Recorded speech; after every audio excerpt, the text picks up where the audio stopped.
your niche, finding your niche, not as important as maybe we've been made to believe. Just saying. I think more important than finding your niche, and I'll get into the terminology in a minute, or at least how I understand the terminology. The more important thing is to find what it is you fucking love to do. The thing that you do regardless of whether you're getting paid or not. I touched on this in the past. In a couple of videos ago, I spoke about the only way to kind of have this be something that you get to continue to do is to like do a thing that you feel like you need to do.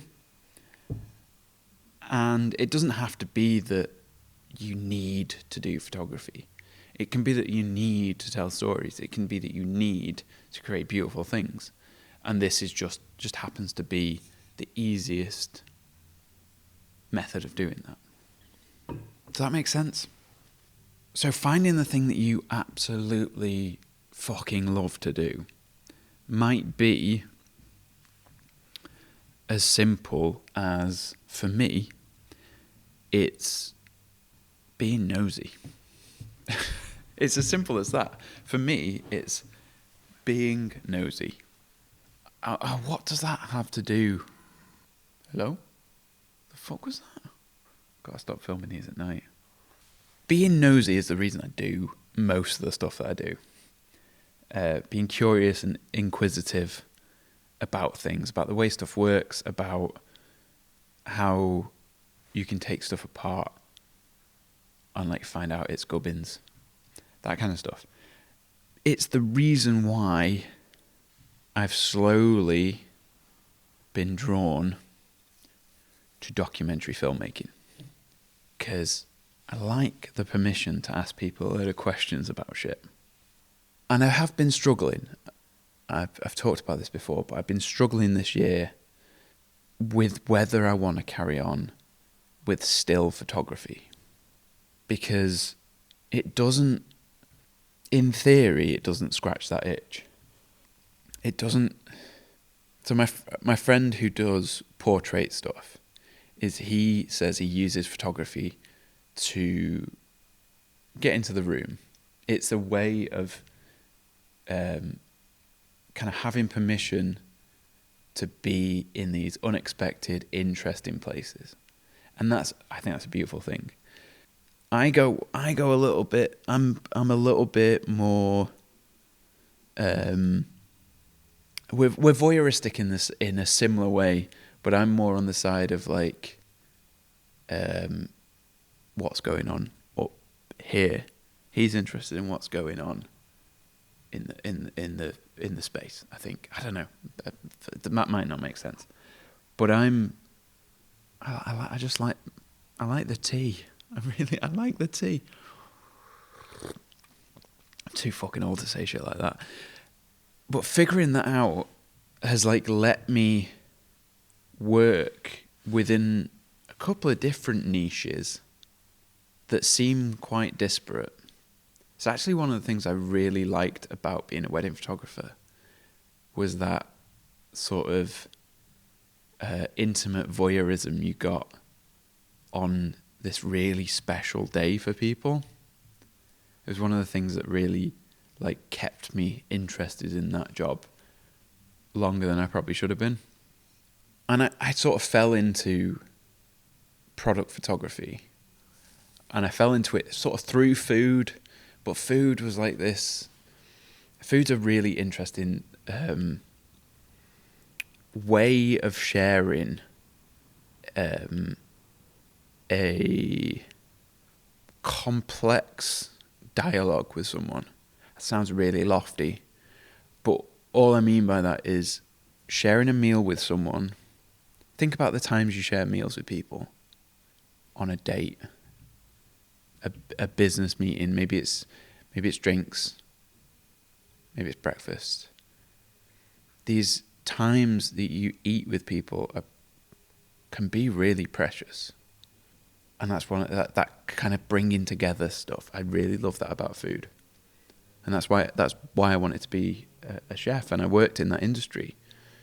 But I felt left out a little bit because I was in the back room cooking while everyone else was enjoying. And the times that I enjoyed cooking the most were the times when I did it for a group of people and I could be there. Dinner parties, the artist residency that I went on, cooking for like 20 odd people, and then getting to sit down and like bond over food. And that stretched into photography being a way, especially because weddings was how it started. It was that the like my friend says, it was his way into the room. And obviously food happened in there. And because I was focusing on small things, product ended up coming my way. And it started with pack shots. I still do pack shots in a way. They're very much elevated now. They're not just simple things, but this is how I kind of evolved into where I am. And the pack shots evolved into more impressive looking things.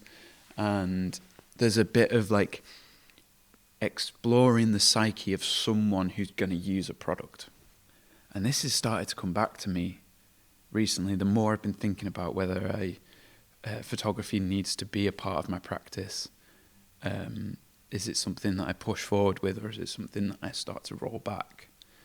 And I think it's something I push forward with, because where the documentary filmmaking is me going out and gathering these stories, the photography is like the flip side of that.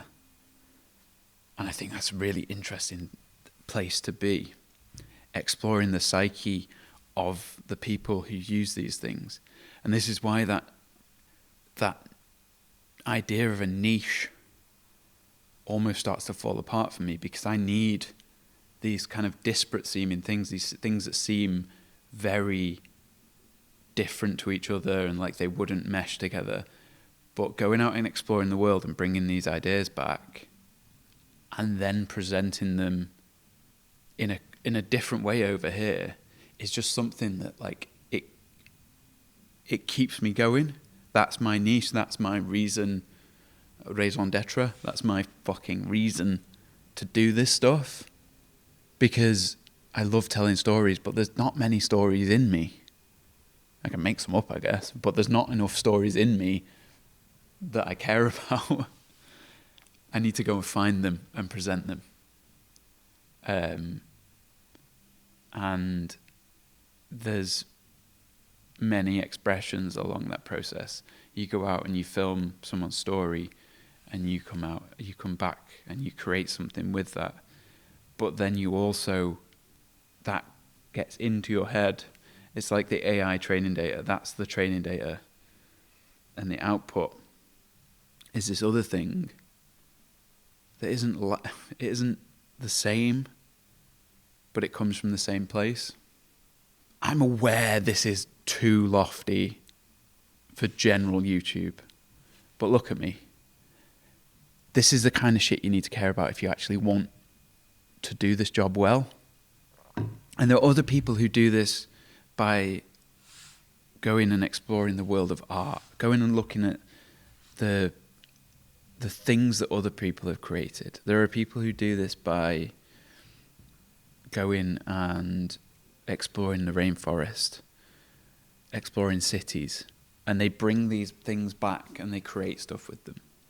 But for me, there's this lineage that's evolved over the last 20 years that's only just recently been like kind of clarified for me, that means that I do need to keep photography, and it needs to be this kind of structured sort of avant-garde beauty piece photography, not a documentary photography. The documentary needs to be the story. The photography needs to be the emotion, needs to be the output. That's too lofty a way to put it. And so because I've given myself the time, 2 decades, to work on this, to work this out, I found myself in a place where I can love every part of the process. Even though the process seems like so many different things, it's kind of all one.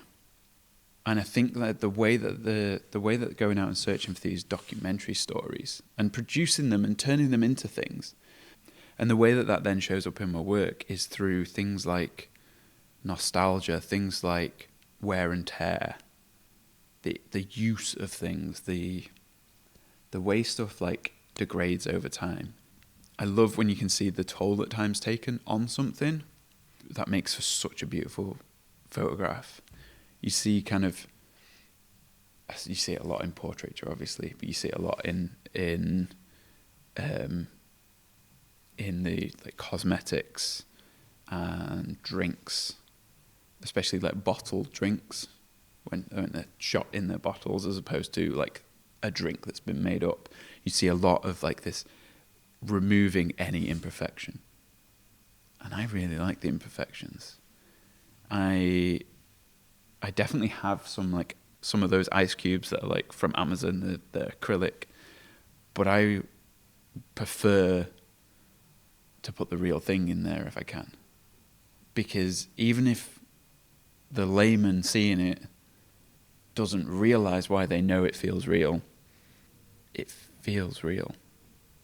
subconsciously. And yes, I have to retouch product photography and make it look new and shiny and like there's no dust on it. But that's just one of those things, part of the job. I think that that's one reason why I often come back to architecture, because architecture almost can't help but look lived in, because it takes even if you're photographing something that's brand new, it takes so long to build it. It also needs it